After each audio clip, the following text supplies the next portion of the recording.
Well, good morning, Isabel. How are you? I'm good. How are you?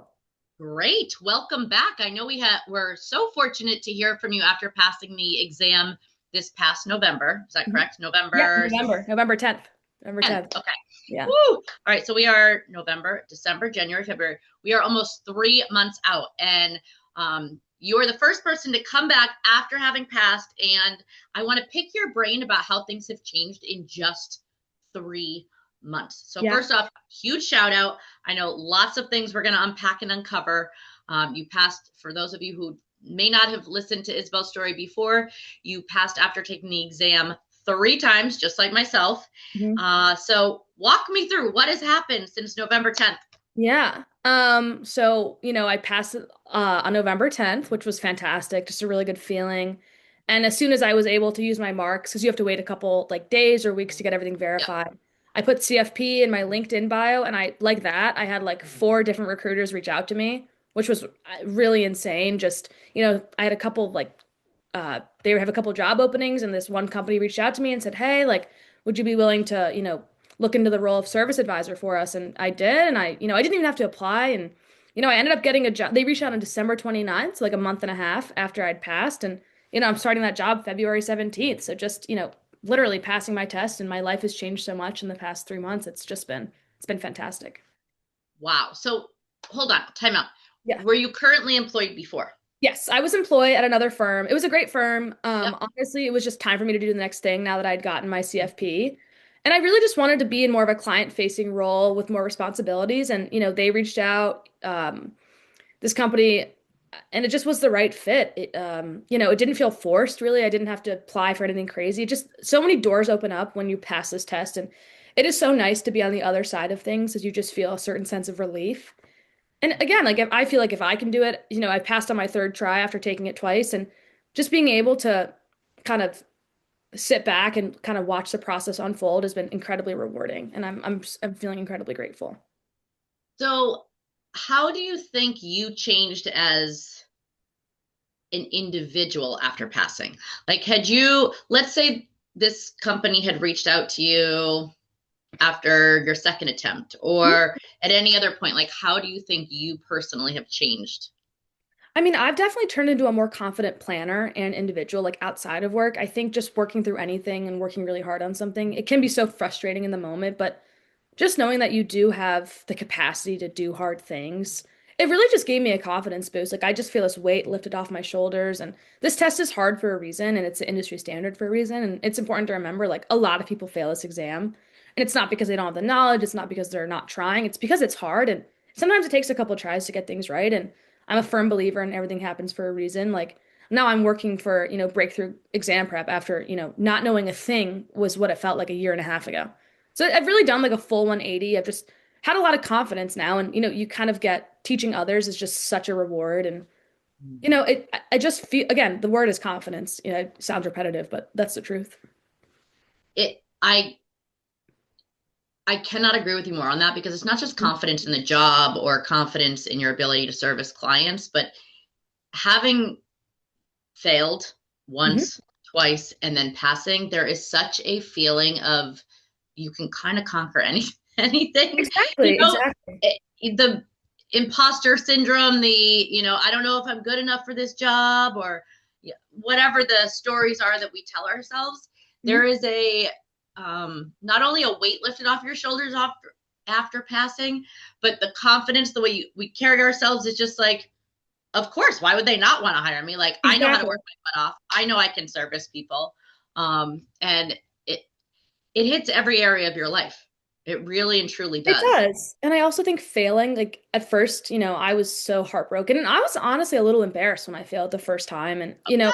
I think it just shows that, like, I'm not embarrassed to say that I failed because it just shows I can get up after I've been knocked down a couple times. And I think that's what employers want. They don't want people who are perfect, right? They want people who are willing to work and work hard for their role. So again, there's really no shame in it. I think it's just a matter of owning it and just trying something new. Like if your review program isn't working for you, why would you do it again? Reach out for help, reach out for like tutoring or like our services. Like it's real people. We're not selling anything besides just advice with how to pass this exam. And I think that's Exactly. what often gets lost is there's so much information out there that it can be so overwhelming. But it really is simple. It's just process, repetition, and just being able to set your mind to something. Yeah. And why do you feel like I know you mentioned the confidence, but um, did you feel, yes, you studied, yes, you learned more, but did Sure. your self-worth change along the process? Like while working at your other firm, we're not going to name any names or anything, but like, Sure. did you feel like, oh, I definitely should or could be doing more than I'm currently doing in this Yeah. role? Oh, definitely. I think Advocating for it, I guess. Because def if you felt like you were probably where you could be, then Mhm. you're probably looking for that other opportunity Right. wouldn't have made You sense. know, I think for a while at my role, I was like, well, maybe I'm not cut out for this industry. Like maybe I'm not ready because I had failed this exam. But you know, once I pass and like being able to talk to Paul and like, other people on the team, it's like, no, you do belong here. It's just a matter of getting your confidence up. Like one test does not make or break your career, obviously, but being able to pass this and being able to help others, I think has just really turned my confidence around, not only in my career, but just as a person. It's, I want to be able to help others pass this exam. And it's cool being able to help others like achieve financial success, but I mean my life has literally changed so much just being getting this job offer and like unlocking a new sort of professional development has just been incredible for me. And I'm 25 turning 26 in April, and I'll be making like six figures, which is fantastic. And that's what this exam can do for you. Okay, so question. I don't want exact numbers, Yeah. but how did you get a significant increase? Like, what was the percentage Mhm. increase from what you were getting paid Mhm. at prior to CFP and what it would be even though you had the CFP Mhm. to what this new opportunity So presented? I would say the real difference between having a CFP and not is, you without a CFP, you're kind of still slated as like an entry level position. It's Yeah, no different than maybe like having your master's, sort of. It's what I right. equate it to. So I'd say I'm getting about a 40% pay increase, which is massive. What? Yeah. Yeah, which is massive. Okay, so anybody studying right now, Yeah. you could have a 40% Mhm. increase. Okay, sorry, I just had to You're throw good. that. It's really just. And again, it's so hard to see when you're in it and you're in the weeds and like you're up really early in the morning studying and you're like, Mhm. I don't care about what an ISO is. Exactly. But it really has been life-changing for me. Like I never thought I'd be in this position a year and a half ago, but like I'm Right. a living, breathing example of it. Like if you put your mind to something, you can do it.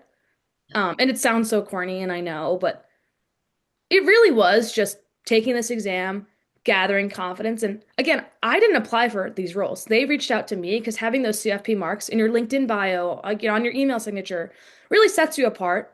Because not only does it show that you're willing to work hard for something, you have the hardest test in the industry. It really is the gold standard for a reason. And again, it's not just about the money, but it certainly helps. That's a Right. it's a plus. It definitely, definitely. So, it gives you a sense of freedom. And I finally feel a little, I feel like yeah, I've earned it, but I also know I deserve it because I've worked so hard for this. Good for you. Thank you. Good for you. And I think another thing that I was thinking about before we talked today is the designation is the gold standard, but it also is showing like you can do hard things. Yeah. You have the power to change your situation. And um, we need to remind ourselves that we can do these things. Like it's it's a mind game. So It is. much of it is up here. Like I see students all the time. It's like, well, I'm studying. I know this, I know that. But then you get to the exam and it's like your brain shuts off because Yeah. it's up here. And I mean, I say that because I did that two times, Right. and just like yourself. And you had to, you know, unwind those thought processes and learn it, a new way. Um, and I'll tell you with my story as well, like, don't stop believing in yourself. You are Right. capable of doing more. Um, Exactly. And it's such have a mental yeah. game. Sorry, I didn't mean to cut you No, off, no, but no, no, no. It is. It really is. And one of the things in my story I will share is as I was at one firm when I failed the first two times. And it was such a feeling of like I didn't want to go back and tell them. I didn't want to, whether the pressure was there or not, some people have it, some people don't, but you see opportunities that can be lost if, and or people going above you if you're not passing. You're like, I know I'm not stupid. Like no. why? But to have the breakthrough team like Paul and everybody else behind me in that, I didn't have to go to my coworkers or Right. my husband for the support. I had somebody who was literally in it with me who had been through the process. Right. Because I think it's hard sometimes to reach out, you know, and I don't mean to tangent here, but like Wow. to a coworker who, yes, they want you to pass, they want to encourage you, but at the same time, you have to get your job done, Totally. which, and so there may not be the resource or the person to go to for that. A significant other, it may be, okay, study, but I don't want to see you in pain. Two, you're not really helping out around here. Like, Yeah. that's not the place you need to go. And so having that team behind you, then when you're on the other side, they're still on your team. It's Right. not like you're competing for the same positions. It's not No. like it's a community of people who want your best interest and they get it. They're not competing with you. I call it your chosen family. You know how people say, like, I have my chosen family, Absolutely. chosen Absolutely. CFP family. It's also a real mentorship opportunity. Like, Mm-hmm. Jessica, like yourself and Paul have given me such, it's like an outlet to talk about, financial planning with. I mean, my partner doesn't know anything about financial planning. And that's fine. Like, he's telling me to study, but does he really know what that means? No. This test can seem niche to people who aren't in the industry. And also, you want someone who's been through it. You kind of want like a war buddy, I guess, is what how I Exactly. would say it Pull is. you out of the trenches. That's what I Totally. call it. Like, Totally. You want someone who knows exactly what you're talking about. And a lot of times, if it's their partner or maybe a coworker, they might not know exactly where you're at, but it's nice to have someone to talk to who gets it, who's been in your shoes. So, I actually find a lot of strength in the fact that I failed and now I tutor people. mhm. And most people I tutor have actually failed before. And I think that's a strength of mine is because I've been in that exact position. I don't want someone who got it perfect the right time, the first time. I don't. You might seem like that on paper, but no, I think it But just proves that, you know, if you fail, you just have to get up again. That's really it sounds again so corny, but it's really as simple as it is, as it it's gets. the grit, the perseverance, and knowing you can get there. And when I after passing, the same thing with the confidence. It's like, oh, wait, I'm a freaking rock star. Yeah, I was a Yeah. rock star Yeah. before, but Yeah. those Yeah. letters make you feel like, oh, okay. And I talked to Paul like in a career transition as well, Mhm. and it's bouncing those ideas off people. They're there to support you, and we want to. I mean, yourself included. We want to help people get to the other side, and then see the doors that can open. Right. It's more And than a tutoring service, really. Like I know it's breakthrough exam prep, but it's mentoring. It's, hey, Paul, can you look at this contract, see if it makes sense? It's, hey, yep. Jessica, what do you think of this idea? Should we talk about this on the channel? It's way more than just passing an exam. It's, you get to meet some really cool people through this process, and it's opened up a lot of doors for me. So, I'd recommend this to anyone who's even passed the exam, even just to get involved with maybe tutoring. I think it's been a really great experience for me. Well, thank you so much for sharing this. It's so fun to watch people through the process and then, you know, talking to people before passing the exam, and then now seeing the doors open for people on the other side Yeah, of is makes everything so special. So yeah, of thank you again for sharing, course. and keep us updated Well, as everything unfolds. thanks, Jessica. Appreciate it. Happy to be on the other side. All right. Bye. Bye.